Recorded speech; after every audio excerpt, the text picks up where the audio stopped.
تخيل معايا المشهد، انت قاعد مع بنت والكلام بينكم لطيف والضحك شغال والحوار ماشي بسلاسة، وكل حاجة باينة انها ماشية في طريق كويس. يمكن حتى جواك احساس ان العلاقة دي ممكن تكبر شوية، ان في احتمال يبقى في اعجاب او حاجة اعمق. وفجأة وفي لحظة هدوء كده تقولك الجملة اللي ناس كتير من الرجالة سمعتها قبل كده: انت زي اخويا. الجملة دي غريبة شوية، لانها في ظاهرها مدح لكنها في نفس الوقت بتقفل باب. يعني هي بتقولك انك شخص كويس وشخص محترم وشخص تثق فيه، لكن في نفس الوقت بتحط خط واضح جدا بينك وبين فكرة انك تبقى رجل في حياتها بشكل عاطفي. خلينا نفهم الموضوع بهدوء وبصراحة شوية. لما بنت تقولك انت زي اخويا، غالبا هي شايفاك انسان كويس. يمكن شايفة انك جدع وبتسمعها وبتساعدها وبتقف جنبها وبتديها احساس بالامان. الصفات دي كلها جميلة جدا، لكن احيانا المفارقة ان نفس الصفات دي لما تزيد بطريقة معينة ممكن تخليك في نظرها اقرب لدور الصديق او الاخ، مش دور الرجل اللي تنجذب له. الموضوع مش دايما قسوة أو تقليل منك، أحيانا البساطة هي طريقة مهذبة للرفض.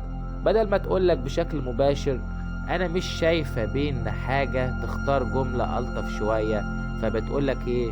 أنت زي أخويا، وبتوصل فيها رسالة من غير ما تجرحك صدقني أو تحطك في موقف محرج. لكن في جانب تاني مهم جدا في الموضوع، إن البنات غالبا بيفرقوا بين نوعين من الرجالة. في راجل تحس معاه براحة وأمان وفضفضة، ده الشخص اللي ممكن تحكي له أسرارها وتثق فيه جدا. وفي راجل تاني تحس معاه بحاجة مختلفة، نوع من الانجذاب أو الغموض أو الإحساس إنه راجل ممكن تبني معاه علاقة عاطفية.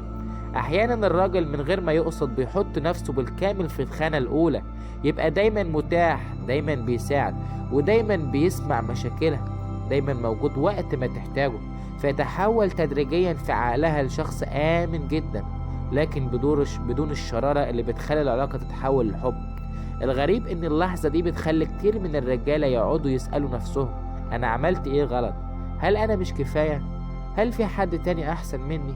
الحقيقة إن موضوع في أغلب الأحيان مش ليه علاقة بقيمتك كشخص. الانجذاب مش معادلة حسابية، ومش معنى إنك كويس ومحترم إن كل بنت لازم تنجذب ليك. وفي نقطة مهمة لازم تتفهم، أحيانا البنت تقول الجملة دي لأنها حست إنك بدأت تميل عاطفيا، فبتحاول من بدري تحط حدود واضحة قبل ما الأمور تكبر.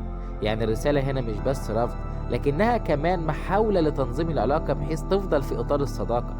لكن السؤال الحقيقي هنا مش ليه قالت كده، السؤال الأهم أنت هتعمل إيه بعد الجملة دي؟ في رجالة كتير بيكملوا في نفس الدور ويقبلوا فكرة إنهم الأخ أو الصاحب أو الصديق على أمل إن يوم من الأيام رأيها اتغير. وأحيانا الأيام بتعدي وهي ترتبط بحد تاني ويكتشف إنه كان موجود طول الوقت لكن في المكان الغلط. والرجالة اللي بتفهم الموقف صح بتتعامل مع الجملة دي كرسالة واضحة، مش نهاية الدنيا ومش حكم على قيمتهم. ببساطة ده معناه إن العلاقة دي لها حدود معينة. والحقيقة اللي قليل من الناس بيقولها بصراحة، إن الشخص المناسب لما يشوفك مش هيحتاج يحطك في خانة الأخ، هيشوفك كراجل من البداية، وهيبقى في نظرتها اهتمام مختلف، طريقة كلام مختلفة، وحتى إحساس مختلف في وجودك. لأن في النهاية كل إنسان ليه مكانه الصح.